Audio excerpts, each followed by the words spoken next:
us out there, folks. It's time for us, as black people, to honestly begin to develop true respect and love for each other. Outside of tragic events, outside of racism, outside of whatever. This needs to be how we live every single day. Begin a movement of true black pride, where every time we see a black male or female, all of our alerts should go on to say, I need to treat this person with utmost respect. We need to be leading the way of how we treat each other. We need to show the world, this is how you treat a black male. This is how you treat a black female. And it starts with us. Once that happens, I promise you, half the stuff we're facing now is going to disappear when they realize that now we understand who we are and we treat each other with that same love and respect. So I want to encourage you all out there, take this past just a movement, take this way beyond just a tragedy, take this past Trump, take it past the economy, take it past the election that's coming up. Let this be how we live our lives, with this respect, with this unity, with this love for each other. And we will change the world. Love y'all. Keep this love going.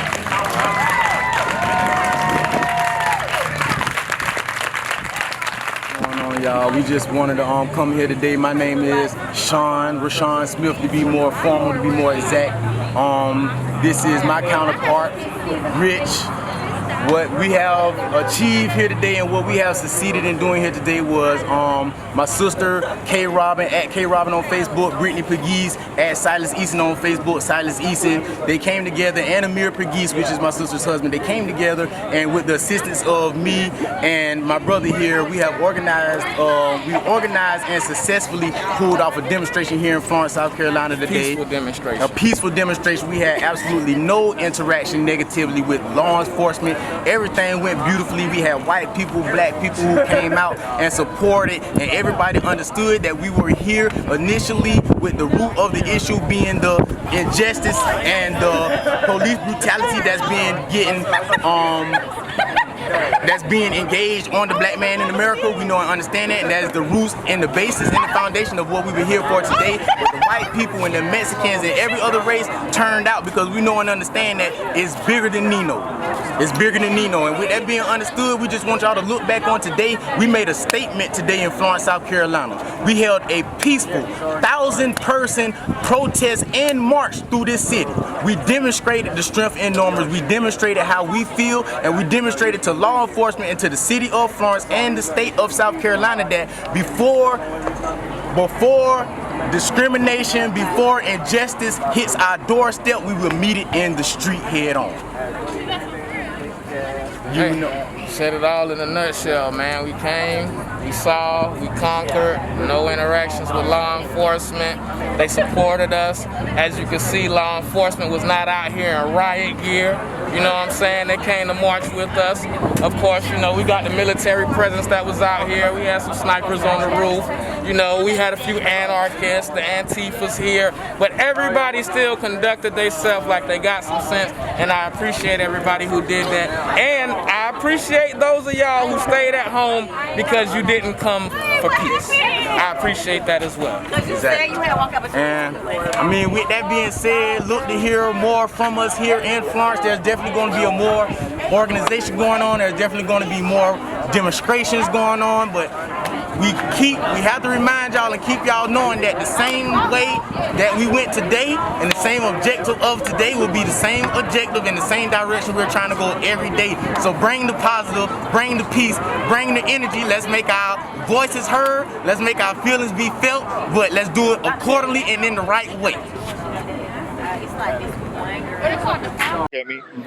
Tell me your name, your title.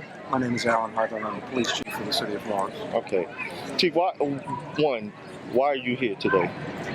Because I stand with this community and being tired and fed up with atrocities that are occurring to American citizens, African American citizens, by law enforcement in other places of this country. and the good deeds that my officers try to do are tarnished by that. So do you feel the community, and when you say tarnish, let's talk about when you say tarnish, there's a history of distrust by the African American community and police law enforcement in Florence County? Absolutely. Going back absolutely. forever. Yeah, I agree wholeheartedly. So do you feel your presence, your police department is able to make that change, and what change, how you? I think what you do is, and what we've been doing is you commit yourself. You don't just say that you're a community-minded police officer. You become a community-minded police department. You show the community that you care about the community, every aspect of the community, no matter who lives in the community. That you are there to protect them and provide for them a safe place to live. And that's your responsibility. And you do that by establishing neighborhood associations, as we have over the last several years. And that's why I brought that up there. You need people to come to the association meeting. You need them to meet officers.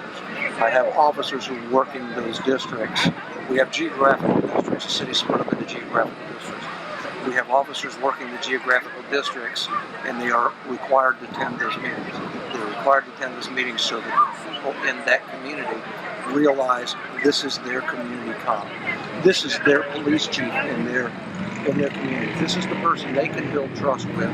This is the person that they can trust to do. How do you get me out there, Chief, when I have a distrust? How do you get me out there when I feel like, when I show up, that what I'm saying, what I'm asking, what I'm presenting for myself and the community is not heard, and we feel like it's going on deaf ears? How do you work to get me there? Well, I think that there's going to be some things that maybe you're never going to convince them, because it's emboldened them and it is hardened them. But what we do, what you do, is what we're doing.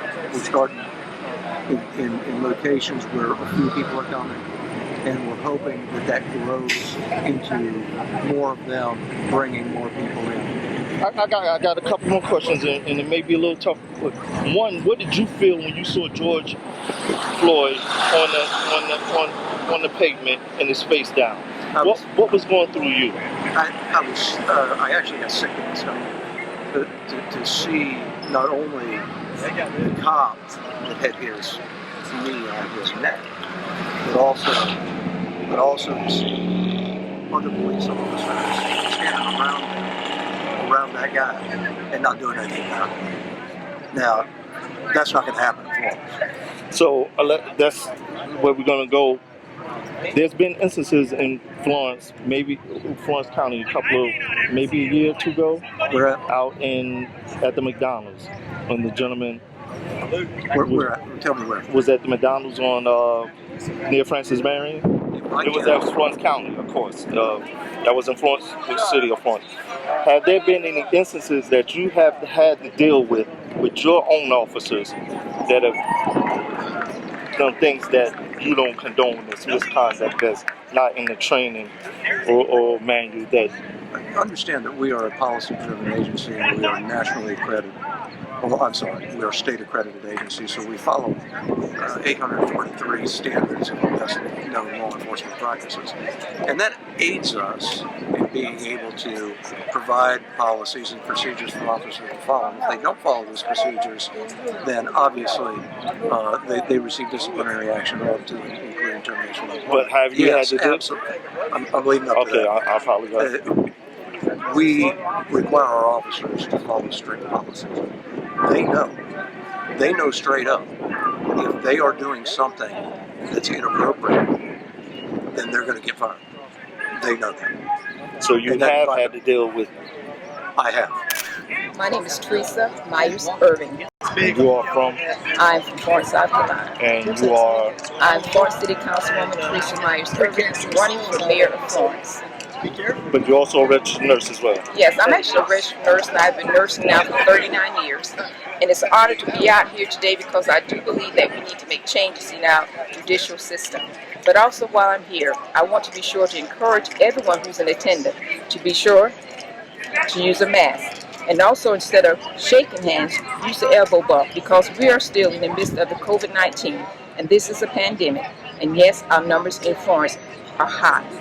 And I need for everyone to be effective in making change, but also the change you can make is by being safe and protecting others from COVID-19. Okay, so good. Next week, primaries. The primary will be June the 9th. And I want everyone in the city of Florence or anyone who's having a primary to get out and vote.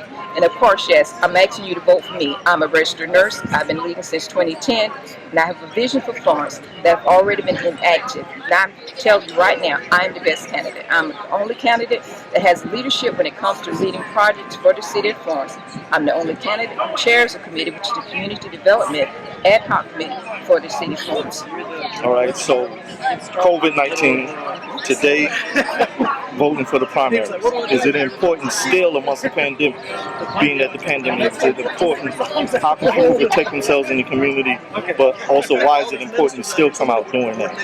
It's important to get out and vote even this time period because if you look at how COVID-19 was handled, better leadership should have given us better results. So I believe and know that we should get out and vote because we need to select the best leaders who will do the best job to make sure our citizens are protected. Get out and vote.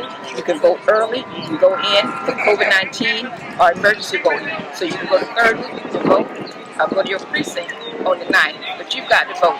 You've got to vote so we have change with how we handle our pandemics, but change so we can change how people are treated in the United States.